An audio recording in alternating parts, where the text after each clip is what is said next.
Hello and welcome to the Silver King's War. I'm Michael Sievers, the writer, producer, and creator of this podcast series about my father's Second World War as a B-26 bombardier. Today we begin the Silver King's letters entitled Dearest Ones from March of 1945 at A72 in northern France, as he writes to his family on March 2nd, 1945. Dearest Ones, received your very sweet letter of February 14 last night, but alas, nothing tonight. But I can't complain since it has been arriving so regularly. I'm also very happy that you're receiving mine more swiftly now. The change in weather has surely improved it. Tonight, I really do have some grand news. Lying right in front of me are orders granting me 7 days leave effective tomorrow. I received them tonight, and they came as a terrific surprise. I had no idea whatsoever of falling in such luck. My pilot and I leave for Paris tomorrow morning, and after a few days there, and arranging for air travel, we go to Cannes, France, on the Riviera. There is a recreation area there. That's as much as I know about it. As yet, no one has been, so it will be totally new to me. However, just the name, Riviera, is enough for me. Imagine having a vacation in France on the Riviera. Why, in peacetime, people would spend a fortune for such an opportunity. I'm so excited about it, the same as when I was a kid before a trip. It's a lucky thing I didn't spend any money the past 2 months, for now I'm sitting pretty with 2 months' pay.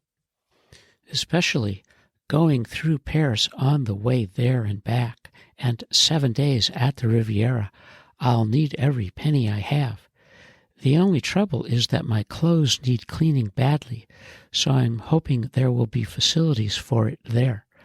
My next letter will be from the Riviera, but if you don't hear from me for a while, you'll know I'm having too good of a time to write. I thought surely I had acknowledged your box from Stop and Shop. I received it quite some time ago, and it was indeed delicious. However, none of the boxes which you have mentioned in your recent letters have arrived, including the bars. I do wish the bars had come, as I certainly need them for the trip. I'll have to borrow some from one of the fellows. The weather was beautiful today. It should be very warm on the Riviera, maybe warm enough to go swimming, I hope. I have 14.5. I'll write you all about it, or as much as I remember. Please stay well and not too lonesome. Love to Ida. I love you and miss you, Stan. Our hero, the Silver King, is preparing for his trip to the Riviera. He, of course, is worried that his clothes won't be crisp enough and he won't be the officer he needs to be. But, of course, we know that won't be true. Stanley's next letter home, his Dearest Ones, is from Cannes, and it's dated March 10th of 1945, and it's written on American Red Cross stationery. And he begins, Dearest Ones, you must forgive me for not writing this past week. It has been, as I warned you, and now I have so much to tell you, I hardly know where to begin.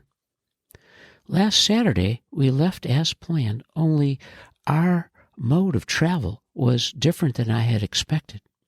Instead of going to Paris, a transport picked us up at the field and brought us directly here.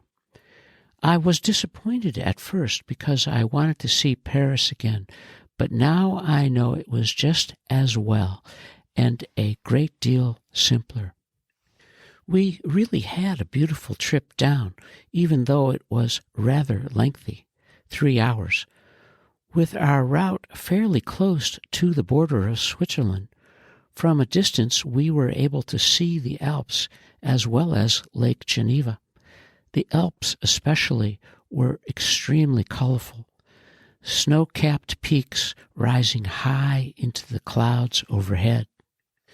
It's very difficult to explain the thrill each time I actually see something which only existed in books before.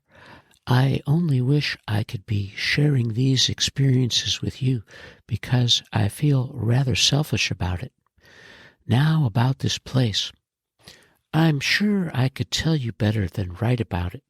It's truly a beautiful spot, all and more than I had expected. The Air Corps certainly did well in picking this place for rest and recreation. It is absolutely ideal for its purpose. As you know, during peacetime, this was the resort for the elite all over the world. And having seen it, I can readily understand that. Fortunately, the destruction that usually accompanies war didn't reach here to a great extent. There is very little damage evident. Only a very few houses along the shore show evidence of being shelled by warships.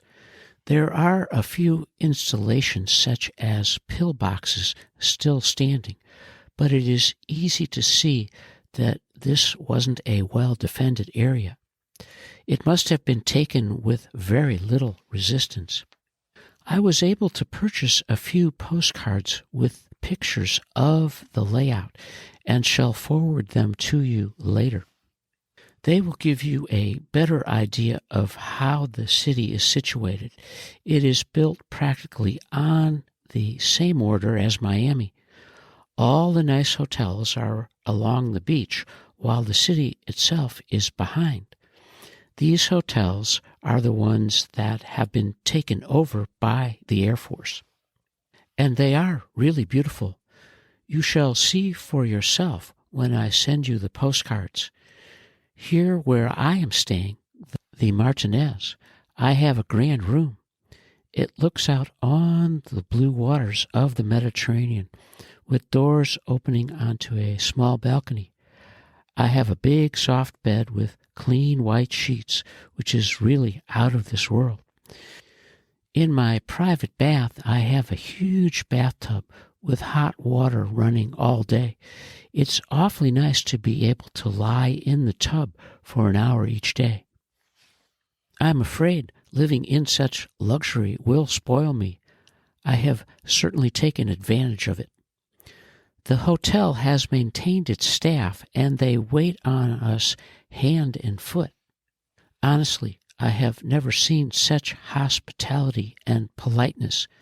They just can't do enough for us, and that's something you can't compare with in the States. Each night, the maid comes in to turn back the covers on the bed, just like you used to do, Mother. It really makes me feel at home. Then she comes in the morning to open the blinds and to make sure I don't sleep past the lunch hour. Imagine all this with meals included for only $1 a day. The meals are okay, except it's the same GI food, but we have orchestra music at the noon and evening meals, which help you forget that. Also, each officer is permitted to take one guest to dinner, so there is dancing and dining, just like a civilian hotel.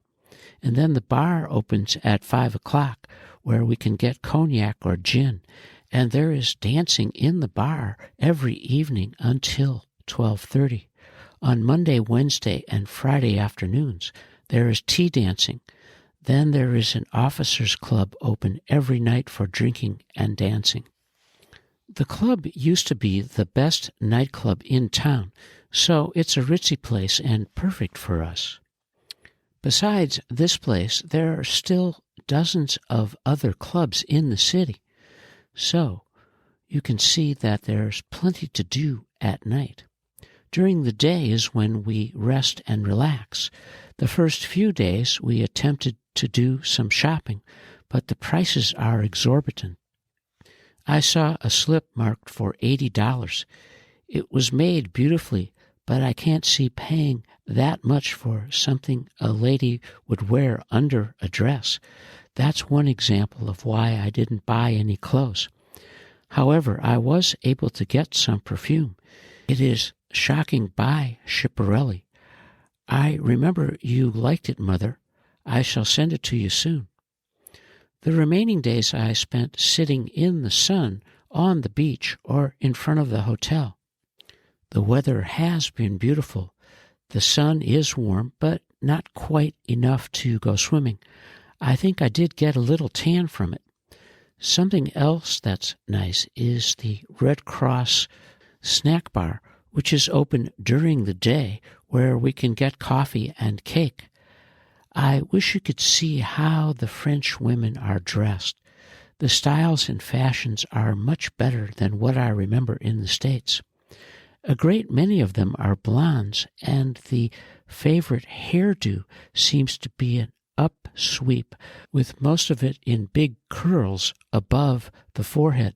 They really do it up nice.